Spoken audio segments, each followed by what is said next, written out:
after I graduated from elementary, I was going to high school or still in the farming work. They had just bought a tractor, and I tell him, I wanted to ride that dumb tractor. So I said, I stayed, so he didn't push me. And my dad, the highest he went was third grade, because that was the highest that they used to teach over there. For him, my mom, and I were born, and my first brother, Apolinar, this Apolinar, is the second. Oh, and wow. His name, well, he was the third in the family, but when I saw him the first time, I was too little to remember. And I remember the little one, the first Apolinar, him and the first Apolinar, we came as wetbacks. And there's another incident there that I remember. I wish I could go back. The train ride between where I was born and Juarez. I don't remember, and I owed about that. Well, I remember somebody picking us up at a train station in Juarez and came to a certain spot. I was only 3 years old, you know. So him and my dad had made arrangements. My dad was on the American side. He was, and I remember my mom carrying my brother Apolinar, the first, in her arms, a little baby, and I got on this guy's back, and he was carrying. My mom was, of course, carrying Apolinar, and the guy was carrying a little bundle of. You know how women wrap up a bunch of clothes in a little blanket or something, tie it up. Yeah. He was carrying it in one hand. I was riding piggyback on him. I was scared because I remember that. I've never seen so much water in my life, you know. Yeah. And even though the water wasn't deep, but it was knee deep on the river there. And all I remember that incident there took about 5 minutes to get across. And walking across, got on the other side of the border, on the other bank of the river, and my dad was waiting there. I got off of his back, and the guy put the bundle of clothes on the ground, and my mom just put it up to the side, and my dad took his wallet out of his pocket, and I saw him give the guy some money, and the guy just turned back and went back across the river. We got in a little jalopy there. I think. Well, later I found out because I always got mechanical inclined. The little car was a 1926 Chevy with a wrecked top. No sunroof. It was canvas. In the winter, it had curtains, and my dad had to put every year because the sun would eat at the canvas. There's a long story. I can go on the whole day. Every year, because we didn't have a shade over there where we lived at the Homestead farm, every year he had to put a new top because the sun, you know how the sun is in Texas, it'll dry out the deck.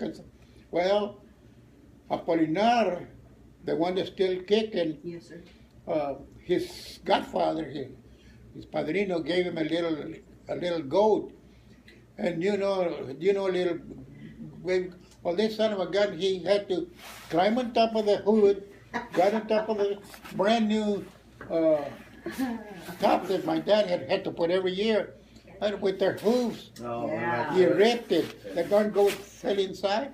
He had to put a new thing. Okay, so that was that. And then little did I know that she was pregnant from Apolinar, the one that's kicking right now, still kicking. He's 2 years younger than I am.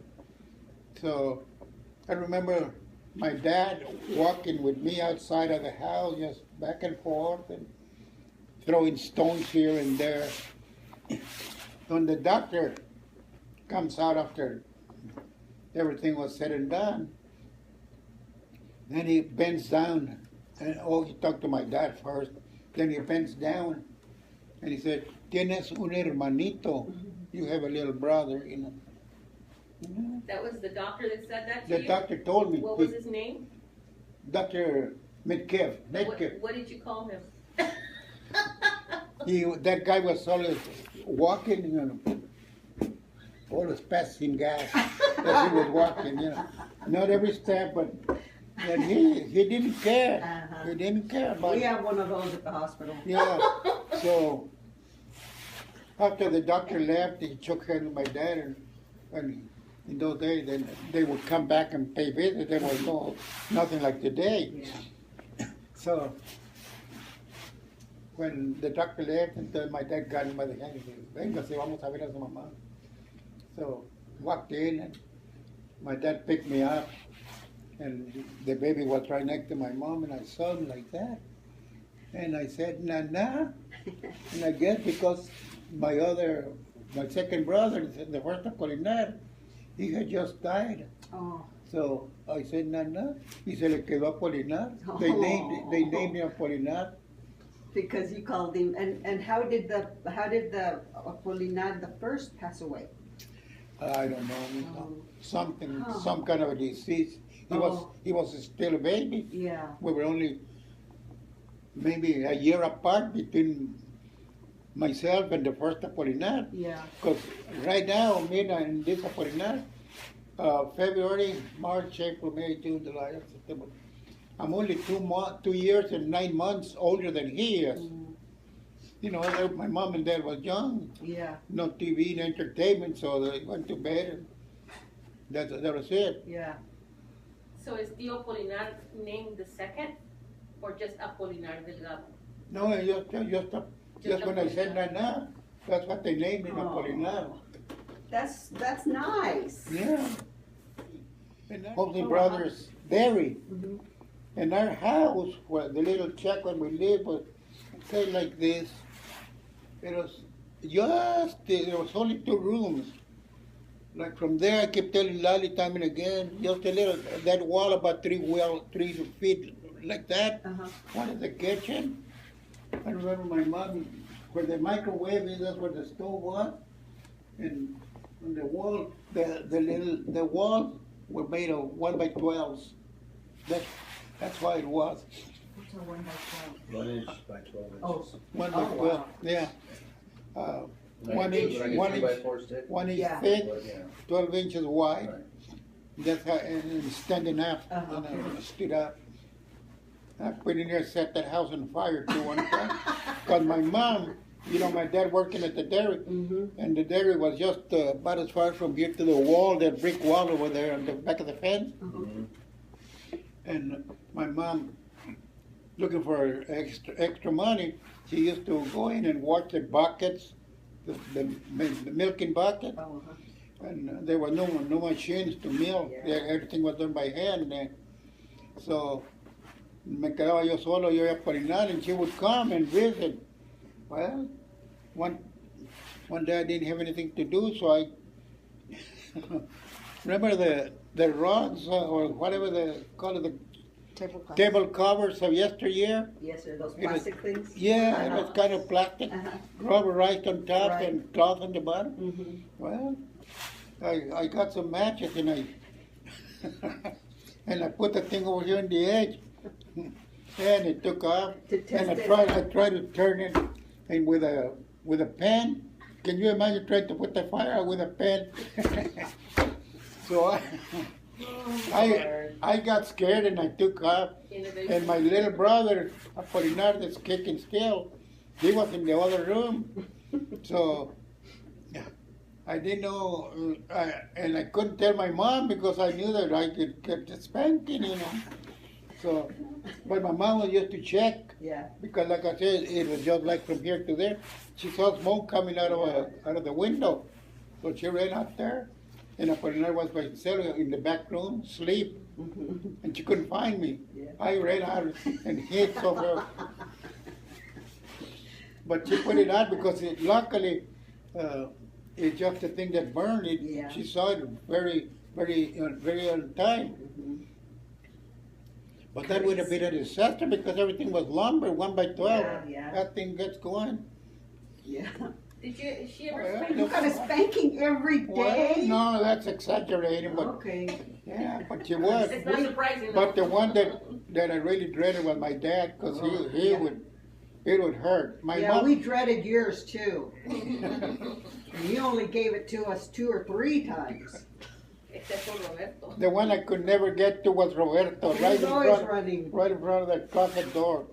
I wanted to do it with a belt, Yeah. and he wouldn't stand still. He would round Doing and around the circles. He was good. yeah.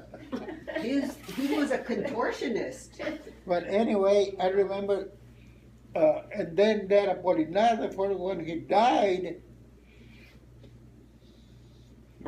I remember that my mom took off running into the dairy over there, and then my dad came over, and I remember my dad hugging my mom, and then my dad had to go back to work right away because they were milking cows, you know.